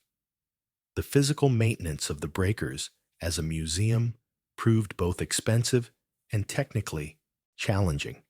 A major restoration campaign in the 1970s addressed deterioration in the Great Hall ceiling, where water infiltration had damaged painted surfaces and loosened plaster. Conservators working from scaffolding carefully cleaned centuries of dirt, repaired cracks, and stabilized loose elements. Work that took months and required expertise in historic plaster and paint conservation. Similar projects addressed the dining room's alabaster walls, the music room's carved walnut paneling, and the billiard room's decorative elements. Each intervention required research to understand original materials and techniques, followed by careful work that preserved authentic historic fabric while ensuring structural stability. The grounds also required significant investment to restore historical character while accommodating modern museum needs. The Preservation Society reconstructed portions of the formal gardens based on historic photographs and landscape plans from the Bowditch firm. Parking areas were created in locations that minimized visual impact on the historic landscape. Modern amenities, restrooms, gift shop, visitor orientation spaces were housed in a converted garage structure rather than within the main house, preserving the cottage's residential character. Accessibility improvements, including ramps for wheelchairs and elevators for visitors unable to use stairs, were integrated in ways that respected the architecture while meeting legal requirements and ethical commitments to universal access. The most controversial preservation questions centered on what to restore and to which period. The breakers, like any long-used building, had accumulated changes over 7 decades of family occupation. Furniture moved or replaced, wall coverings changed, light fixtures updated, minor modifications to room configurations. The Preservation Society faced choices about whether to restore to the house's 1895 completion, the moment of Hunt's vision fully realized, or to later periods that reflected decades of family use.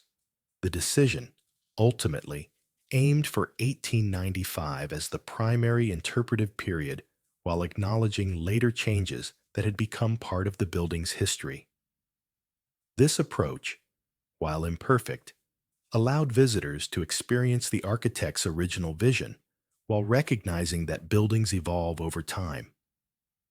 The recognition of the breaker's national significance came through formal designation processes that acknowledged both its architectural merit and its historical importance. In 1994, the property was designated a National Historic Landmark, the highest level of recognition for historic places in the United States.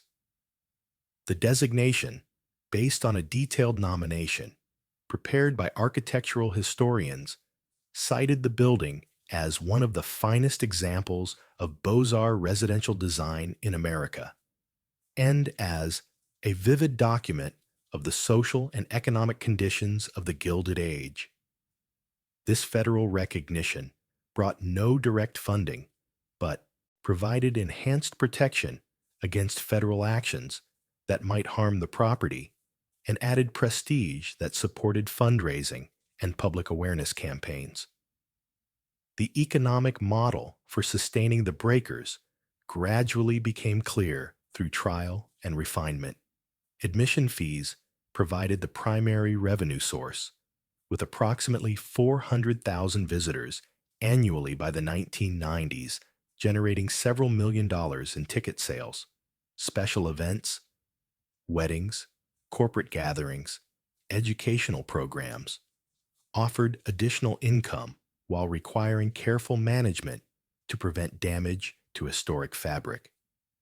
A robust membership program created a community of supporters who received benefits while providing reliable operating support. Grant funding from foundations, government agencies, and private donors supported specific conservation projects. Endowment income provided stable funding for ongoing maintenance. This diversified revenue model, while complex to manage, proved sustainable enough to maintain not just the breakers, but an expanding portfolio of properties managed by the Preservation Society. The broader context of Newport's transformation from exclusive resort to tourist destination accelerated through the late 20th century. The America's Cup sailing races, held in Newport from 1930 to 1983, brought international attention and summer visitors who combined yacht racing with mansion tours. The establishment of the International Tennis Hall of Fame at the historic Newport Casino added another attraction. The revival of colonial Newport, with restored 18th century buildings and waterfront areas, broadened the city's historical narrative beyond just the Gilded Age. The breakers, while remaining the most visited single attraction, became part of a larger tourism economy that employed thousands and generated millions in local economic activity. The philosophical questions raised by the breakers' survival as a museum remained unresolved. What did it mean to celebrate, or even simply to preserve, a building that embodied such extreme inequality? How should interpreters handle the tension between aesthetic appreciation and moral critique? Could appreciation for craftsmanship coexist with criticism of the social system that commanded such resources? Different visitors answered these questions differently, but the building itself remained as Hunt and Vanderbilt had created it, a monument in limestone and marble to ambitions both artistic and social, beautiful and troubling, a crystallization of one historical moment preserved for inspection by all future moments. The turn of the 21st century brought new preservation challenges and opportunities for the breakers. The building, now over a century old, required a comprehensive assessment of its structural condition and long-term conservation needs. The Preservation Society commissioned a detailed study by architectural conservators and structural engineers, resulting in a thick report that documented every aspect of the building's condition. The findings were both reassuring and sobering. Hunt's fundamental design remained sound.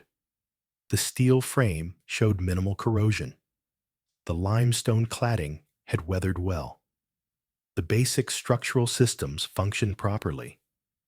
However, decades of deferred maintenance on secondary systems and the accumulated effects of hosting hundreds of thousands of annual visitors had created a substantial backlog of necessary work. The most urgent concerns centered on water infiltration, the eternal enemy of historic buildings. The roof, despite multiple partial repairs over the decades, required complete replacement of underlayment, flashing, and drainage systems. Gutters and downspouts, original to the 1895 construction, needed replacement with modern systems that could handle heavy rainfall more effectively. The basement level showed signs of water intrusion through walls and floors, requiring installation of modern waterproofing and drainage improvements. These unglamorous but essential projects, with a combined cost approaching $2 million, consumed the Preservation Society's resources and fundraising capacity for several years in the early 2000s. The interior conservation needs proved equally substantial. The Great Hall ceiling, last fully restored in the 1970s, required another conservation campaign to address new cracks and paint losses. The project, begun in 2007, involved erecting scaffolding that filled the 45-foot void, allowing conservators to work on the ceiling while the ground floor remained open for tours. A complex logistical challenge. The dining room's rose alabaster walls, fragile and irreplaceable, needed specialized cleaning and stabilization to prevent further deterioration of the stone's translucent surface. The music room's walnut paneling, suffering from decades of dry indoor air, received careful treatment with conservation-grade finishes that both protected the wood and enhanced its visual depth. Each project required research, planning, fundraising, and execution by specialists, the kind of careful, expensive work that ongoing museum operation demanded.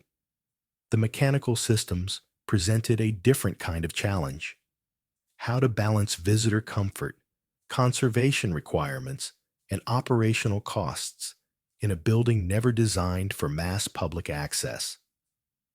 The climate control systems installed in earlier decades struggled to maintain stable temperature and humidity across 138,000 square feet of space with high ceilings and variable occupancy. Modern environmental monitoring systems, installed throughout the building, revealed problem areas where conditions threatened historic materials. A comprehensive HVAC upgrade, completed in phases from 2010 through 2015, replaced aging equipment with systems capable of precise environmental control while reducing energy consumption. This work, hidden behind walls and in mechanical spaces, received less public attention than visible restoration projects, but proved equally essential to long-term preservation. The security infrastructure also required updating for 21st century threats. The video surveillance system, dating from the 1980s, converted to digital technology with higher resolution and better integration with alarm systems. Fire suppression systems received upgrades that balance life safety requirements with the need to protect irreplaceable historic fabric. Modern fire detection that could identify problems early. Response protocols that prioritized evacuation and then property protection. And specialized suppression systems in areas of particular value. Emergency planning, including coordination with local fire and police departments, created response scenarios for various crisis situations. These measures, while expensive and complex, reflected the Preservation Society's obligation to protect both human life and cultural heritage. The educational mission of the Breakers evolved significantly in the digital age. The traditional guided tour model, where docents led groups through designated routes while providing interpretation, supplemented with audio tours that allowed self-paced exploration. Digital technology enabled rich multimedia content. Visitors could access historical photographs, architectural drawings, family documents, and expert commentary through smartphone applications. Virtual tour content, developed initially as accessibility accommodation and later expanded during COVID-19 closures, brought the breakers to global audiences unable to visit in person. These digital initiatives, while requiring substantial investment in technology and content development, expanded access while potentially reducing pressure on the physical building from overvisitation. The question of how many visitors the breakers could sustain became increasingly urgent as annual attendance approached 500,000. The marble floors, while durable, showed wear patterns along primary routes. The air quality in enclosed spaces degraded when too many people occupied them simultaneously. The environmental systems struggled to maintain stable conditions during peak visitation periods. The Preservation Society implemented time ticketing, limiting the number of visitors in the building at any moment and spreading visitation more evenly across operating hours. This improved the visitor experience. Less crowding, quieter spaces, better ability to appreciate architectural detail, while reducing stress on the building. The trade-off involved turning away visitors during peak periods, a difficult decision for an organization dependent on admission revenue but necessary for long-term preservation. The interpretation of the breakers continued to evolve, reflecting both new historical scholarship and changing social awareness. The Preservation Society developed more nuanced tour content that addressed the building's full historical context, the railroad industry that generated Vanderbilt wealth, the labor relations in late 19th century America, the servants who made the lifestyle possible, the social movements that eventually challenged Gilded Age inequality. Special programs explored specific aspects of this history.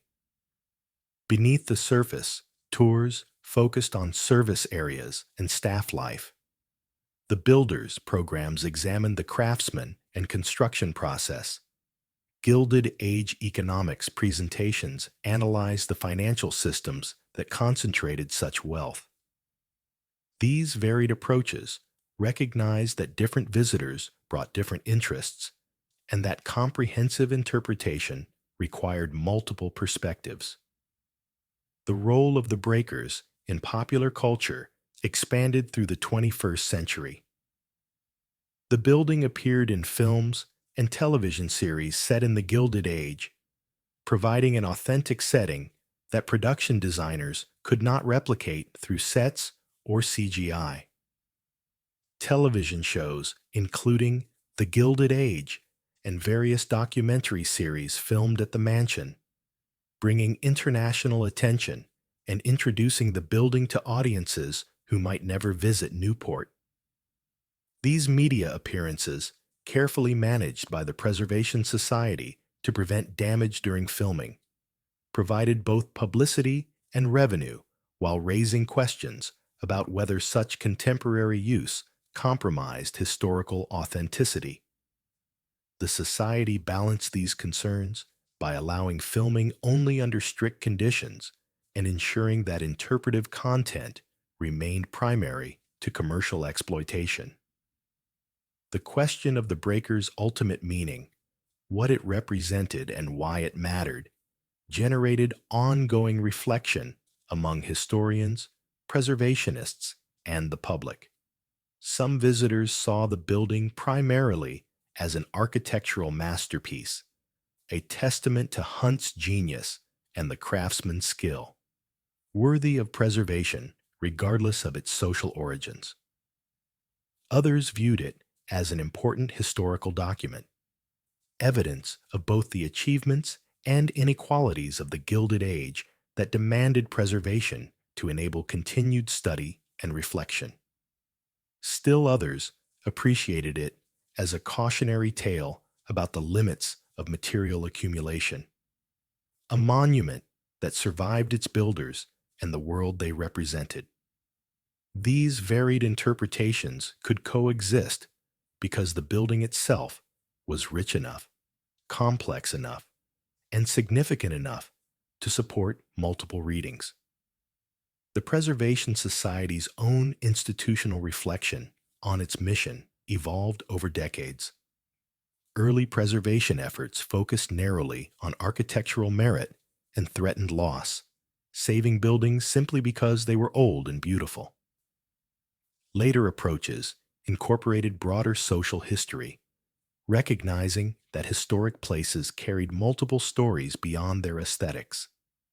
21st century practice emphasized community engagement, accessibility, and relevance to contemporary concerns. How do historic sites help current generations understand persistent issues of inequality, labor relations, immigration, and social change? The Breakers, as the organization's most prominent property, became a laboratory for developing interpretation that balanced celebration of artistic achievement with honest examination of social context. The economics of maintaining the Breakers remained challenging despite sophisticated management and diversified revenue. Annual operating costs, including staffing, utilities, insurance, routine maintenance, and conservation, approached $4 million by 2020. While admission revenue covered much of this expense, major capital projects required fundraising campaigns and grant applications. The Preservation Society launched a series of capital campaigns targeting specific needs. The Preserve the Past, Inspire the Future campaign of 2010 raised funds for climate control upgrades. The Protecting Our Treasures initiative of 2015 supported conservation work. The Building Resilience campaign of 2020 addressed climate adaptation and emergency preparedness. These campaigns, while successful, highlighted the perpetual need for investment in historic property stewardship. The climate crisis emerged as a significant long-term threat to the Breakers and other coastal properties. Rising sea levels, more intense storms, and increased precipitation all posed risks to a building perched on a cliff above the Atlantic. The Preservation Society commissioned climate vulnerability assessments and began implementing adaptive strategies. Improved drainage systems to handle heavier rainfall, reinforced roof structures to resist stronger winds, and long-term planning for sea level rise that might eventually threaten the property. These preparations, while expensive, reflected responsible stewardship, protecting the Breakers not just for current generations, but for those to come. The irony was not lost on historians. A building created by fossil fuel fortunes now required protection from climate change driven partly by that same industrial system. In the third decade of the 21st century, the Breakers stands as one of America's most visited historic house museums, welcoming approximately 400,000 visitors annually when conditions permit normal operations. The journey from private palace to public institution, spanning over 6 decades, transformed not just the building's use, but its meaning. The house that Cornelius Vanderbilt II built to establish his family at the apex of American society now serves as a place where visitors from all backgrounds can examine that society's ambitions, achievements, and contradictions. The marble columns and gilded ceilings that once marked exclusive privilege now mark collective heritage. Architectural and cultural legacy held in trust for the public. The visitor experience of the breakers in the 2020s combines historical preservation with contemporary interpretation. Arriving at the property, visitors encounter a carefully managed transition from the present day to the Gilded Age. Parking areas and the visitor center occupy spaces screened from the main house, preserving the visual integrity of the approach. The walk from modern facilities toward the limestone facade becomes a gradual journey backward in time. The gates through which carriages once passed now admit pedestrians with timed tickets. The porte cochere, where footmen-assisted arrivals, now serves as the entry point for guided and self-guided tours. The transition, while mediated by velvet ropes and audio devices, still conveys something of the building's intended impact. The scale, the materials, the evident expense. The Great Hall continues to provide the primary architectural revelation. Visitors entering from the comparatively modest entrance vestibule step into the two-story space with its 45-foot ceiling, Caen stone walls, African marble columns, and painted ceiling depicting aurora. The audio tour, or docent, provides context. Hunt's design inspiration in Italian Renaissance palaces, the craftsmen who executed the work, the family who commissioned it, the social events it hosted. But the space itself communicates beyond words. The sheer volume of the void, the quality of light filtering through tall windows, the acoustic that makes even whispered conversations audible across the room. This sensory experience, unchanged since 1895, connects current visitors to the building's original purpose even as its meaning has transformed. The progression through the staterooms reveals Hunt's spatial choreography. From the Great Hall, through the music room and salon, into the spectacular dining room with its glowing alabaster walls, through the billiard room and library, back to the Great Hall, and up the grand staircase to the second floor. Each space displays different materials, different decorative treatments, different aesthetic principles, demonstrating the range of Hunt and Allard's collaborative achievement. The furniture, while mostly not original to the house, reflects careful research and appropriate period selections. The decorative objects, including some Vanderbilt family pieces, provide material connection to the building's past. The interpretation balances architectural description with social history, technical explanation with cultural context. The second floor, containing family bedrooms and private spaces, reveals the more intimate side of the house, rooms where actual living occurred rather than performance happened. Cornelius and Alice's bedroom suites, the children's rooms, the private sitting spaces. These areas show a different scale, a different level of decoration, a different character than the public rooms below. The audio tour here emphasizes family life, Cornelius's stroke, and his years as an invalid in these rooms, Alice's decades as a widow maintaining the property, the children growing up in this extraordinary environment. These stories humanize the statistics and the grandeur, connecting architectural history to personal experience. The service areas and basement, included in special tours, reveal the infrastructure that made Gilded Age luxury possible. The kitchen, with its massive ranges and specialized work areas, shows the industrial scale of food preparation for large households. The storage rooms, mechanical spaces, and servants' quarters demonstrate the hidden world that supported visible elegance. Contemporary interpretation explicitly addresses the servants' experience, their labor, their living conditions, their essential role in maintaining the system. acknowledging people whose names rarely appeared in records, but whose work made everything possible.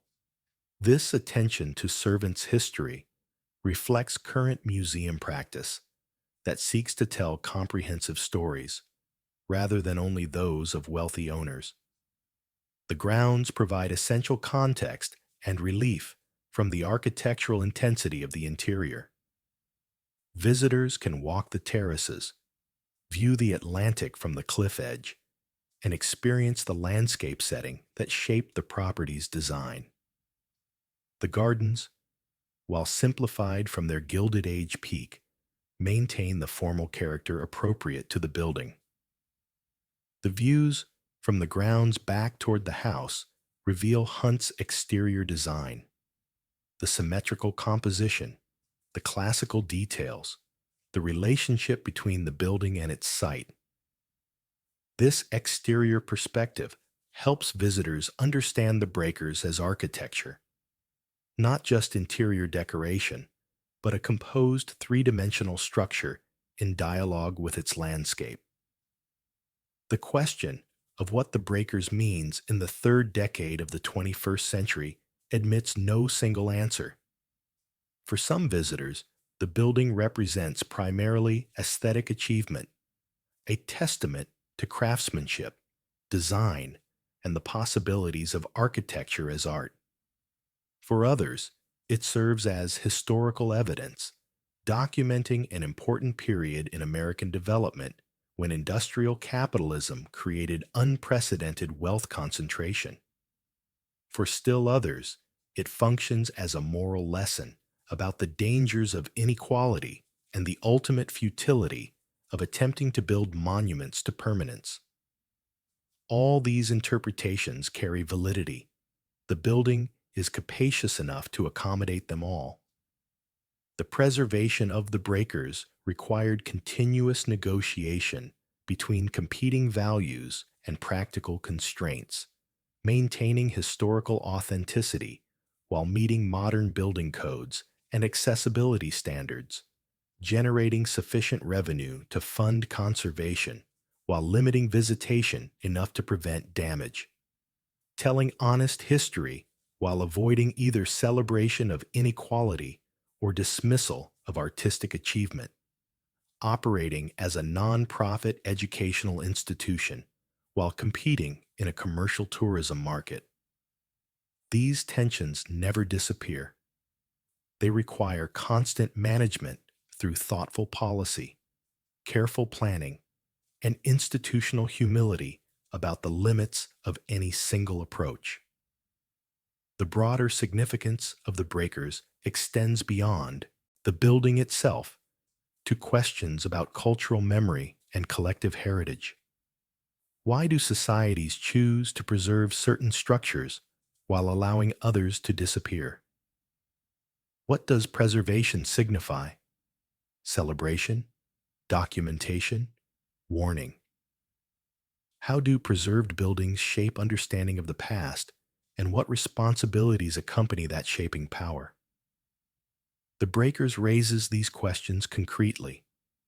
It stands, maintained, and interpreted not by accident, but through deliberate choices made over decades by individuals and institutions who believed its survival mattered. Those choices reflected values about history, architecture, education, and community that deserve examination and perhaps challenge. The economic model that sustains the Breakers, admission fees, special events, memberships, donations, grants, creates both stability and vulnerability. The institution depends on continued public interest in visiting historic sites, on tourism remaining economically viable, on donors supporting preservation causes. Economic recessions, pandemics, changes in travel patterns, shifts in cultural priorities. All these can threaten the revenue streams that fund ongoing stewardship. The Preservation Society has built resilience through diversification and prudent financial management, but the fundamental dependence on voluntary public support means that the breaker's future, while more secure than at any point since its construction, remains contingent on continued collective will to preserve it. The climate crisis poses the most serious long-term threat to the building's physical survival. Rising sea levels, projected to increase 1 to 4 feet by 2100 depending on emission scenarios, may eventually threaten the property's cliff edge location. More frequent and intense storms could damage the structure despite improved drainage and reinforcement. Changing temperature and humidity patterns may stress historic materials in ways that require continuous adaptive conservation. The Preservation Society has begun planning for these challenges, but the scale of adaptation required over coming decades may exceed current institutional capacity. The possibility that the breakers might not survive indefinitely, despite all efforts at preservation, returns the story to the prologue's recognition that no building, however solidly constructed or carefully maintained, can truly defy time. The final question returns to the yellow-walled, marble-floored Great Hall, where visitors first encounter the building's grandeur. What does survival mean when the world a building was designed for has completely vanished? The social system of Gilded Age Newport, the rigid hierarchies, the elaborate protocols, the seasonal migrations of wealthy families, exists now only in historical imagination and in the architectural evidence preserved at places like the breakers. The building stands, beautifully maintained, its marble polished and its gilding bright, but the life it was, designed to contain, is as vanished as if the limestone had crumbled. This is preservation's paradox. Success in saving the physical fabric coincides with complete loss of original social function. The breakers has been preserved, but the world it expressed has disappeared. Yet perhaps this gap between architectural survival and social extinction represents not failure, but achievement. The building endures as evidence, as artwork, as prompt for reflection, precisely because it has been separated from its original purpose and made available for new uses and new interpretations. A living monument, still serving a social function, albeit a transformed one, differs from a dead monument maintained only as aesthetic relic. The breakers, hosting hundreds of thousands of annual visitors who come to learn, to marvel, to question, and to reflect, continues to generate meaning and value. Just meaning and value very different from what Cornelius Vanderbilt II and Richard Morris Hunt imagined when they collaborated to create America's grandest summer cottage. On a clear day in the present decade, standing on the terrace overlooking the Atlantic, one can observe the full arc of the story. The limestone facade, weathered but intact after 130 years, rises against the sky. The gardens, simplified but maintained, stretch across the property. The ocean, unchanged in its essential character, crashes against the rocks below. Inside, in the Great Hall, visitors move through shafts of afternoon light, their voices echoing in the same acoustic that carried the conversations of Gilded Age society. The building that was meant to establish a family's permanent place in history now serves a different permanence, not of family or fortune, but of cultural memory preserved in stone. The great irony, visible from this terrace, is that the breakers achieved immortality not despite, but through the disappearance of the world that created it. Had Gilded Age society continued unchanged, the building might have eventually been demolished as inconvenient or outdated, replaced by something more suited to evolved circumstances. Instead, the social transformation that ended the era of vast private palaces created the cultural context in which such buildings became historically valuable, worth preserving as documents of a vanished time. The very forces that destroyed the world, the breakers represented enabled its physical survival, a survival achieved not through the strength of limestone and steel, but through the human decision, made and remade across generations, that some monuments deserve to outlast the ambitions that built them.